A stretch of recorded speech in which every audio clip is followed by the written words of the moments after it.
Okay, let's talk about how this Foursquare Listening Tool works. This is one of those tools that when I first tried it, I thought it was a cute, quaint idea that might be helpful occasionally, and it's turned into, over the last almost a decade now, to one of those small and simple things that's way more powerful than what I thought it was going to be. Watch for when you start to feel chemically altered during an interaction. So this is a tool to help it go from not just, I'm chemically altered, I need to leave.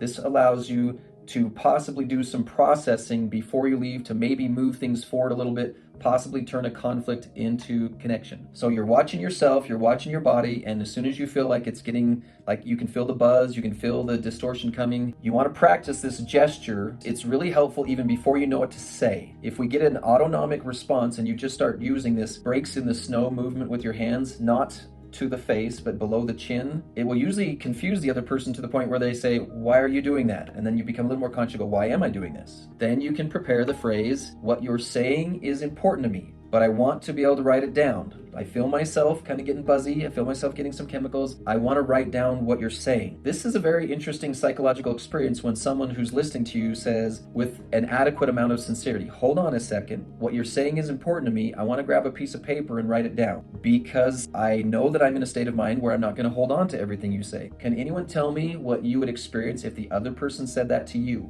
Would anyone be bothered by that? I've gotten really good at this with myself. I can tell, my wife can tell also, and I can tell when she can tell because she stops talking mid-sentence. She'll be talking and I'm usually a freezer. My head dips a little bit, my shoulders dip a little bit. I feel overwhelmed. Then she waits until I notice that she stopped, and then I look over and I'm all, you stopped. She goes, uh-huh. And I'm all, let me grab some paper. I usually use electronic paper. I pull out my iPad with a keyboard and I go, okay, I'm ready. Or let me write down what I've heard so far and then I'm ready for more. We're trying to keep things from getting log jammed in your head. We want to move it from your brain onto paper. And the most common thing that starts to log jam your brain is the first category here. Things that he says that you have a strong desire to disagree with. You know, they're starting to say stuff you don't agree with, but you can calculate that it's pointless to fight with it. It's pointless to argue with it. And you can see it just being a spiraling crash and burn conversation if you make a comment on everything they say that you don't agree with. So what you do instead is you go, hold on a second, I'll write this stuff down. And as you're writing it down, they're talking and then something fascinating happens. If you are watching someone else write down what you say and you're not being careful with your words and you're just like dumping, what does that do to your head when someone starts writing down your dump? I need to think about what I'm going to say. You never listen to me and you always make the children feel unloved. So hold on a second, I'll write that down. And then she's all, wait a minute, hold on a second. You can't write that down because that's not what I meant to say. Oh, so what did you mean to say? This is complicated because if you're going to write down what I say, I have to think before I talk. Well, yeah. So ladies, if you want him to be more likely to think before he talks, it actually protects you to have a piece of paper and be ready to write things down. And if he starts talking too fast, you just go, hold on a second, I haven't finished writing down the last thing you said. I want to get that down before we move on to the next one. Someone who's not trying to be careful will get frustrated because they don't want to think. They just want to dump and they just want to splat and they just want to hit you with it. To be straightforward, ladies, you got to watch out sometimes if you're the one who's being like that. Which brings us to the second square. It is not uncommon to have lots of things you could say pop into your mind with a lot of help from the dark side. It probably will not help. At least I don't act like your mom. At least I never had a pornography addiction and I've never been as messed up as you are. Okay, there's just things that you know are not going to help. And I've got lots of people nowadays hiding behind, I'm just expressing my feelings.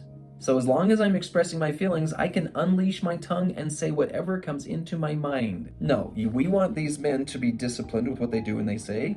You need to be disciplined with what you do and what you say. You can't just throw things. The ultimate experience, and this is a shocker sometimes, is to seek out things he says that actually could be inspired.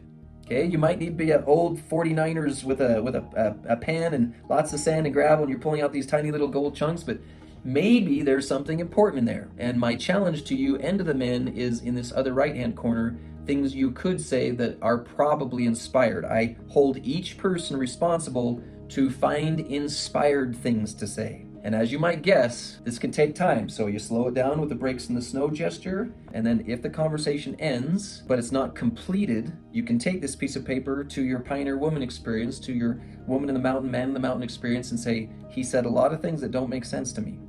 I need a translation. I need a Urim and Thummim. Is there any gold nuggets in all of these words? Everybody knows that when you ladies talk, there's always gold nuggets in there. A woman never talks unless there's something of great value and treasure in underneath those words. Nod with me, right, ladies? That you only talk when it's important. So now that I have a testimony of that, I know I can always go sifting for gold when a woman talks. I hope the same is true for the men. So please practice this scenario. I'm in an interaction, it's not going well. First thing you say is, hold on, let me get a piece of paper. The guys are always flabbergasted, like, this is like crazy powerful. Like, I get a piece of paper and she's like, you're gonna listen to me? You're gonna take me seriously? He's like, well, yeah. And it changes the entire conversation.